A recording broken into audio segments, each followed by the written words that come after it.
Taste the Daily. AIADMK நிர்வாகி மறைவுக்கு அதிமுக பொதுச் செயலாளர் எடப்பாடி கே பழனிசாமி இரங்கல் தெரிவித்துள்ளார்.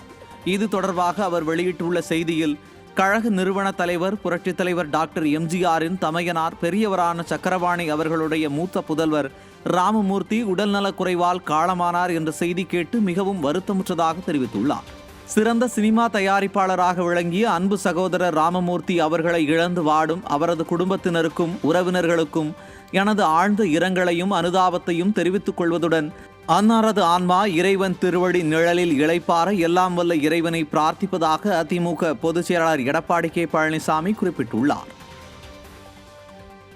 எம்ஜிஆரின் அண்ணன் எம்ஜி சக்கரபாணியின் மூத்த மகன் மறைவையொட்டி அவரது உடலுக்கு முன்னாள் அமைச்சர் ஜெயக்குமார் நேரில் அஞ்சலி செலுத்தினார். இதய தெய்வம் புரட்சித் தலைவர் எம்ஜிஆரின் அண்ணன் எம்ஜி சக்கரபாணி அவர்களின் மூத்த மகன் எம்சி ராமமூர்த்தி தனது 86 வயதில் காலமானார்.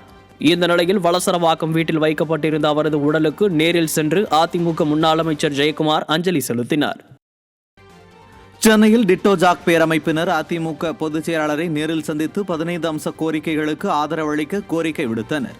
சென்னை பசுமை வழிச்சாலையில் உள்ள செவ்வந்தி இல்லத்தில் அதிமுக பொதுச் செயலாளரை தமிழ்நாடு தொடக்க கல்வி ஆசிரியர் இயக்கங்களின் கூட்டு நடவடிக்கை குழு டிட்டோ ஜாக் பேரமைப்பினர் நேரில் சந்தித்தனர்.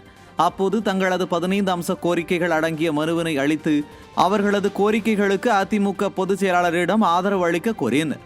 இந்நிகழ்வின் போது கழக இலக்கிய அணி செயலாளரும் கழக செய்தி தொடர்பு செயலாளரும் முன்னாள் அமைச்சருமான முனைவர் எஸ் வைகை செல்வன் உள்ளிட்டோர் உடனிருந்தனர்.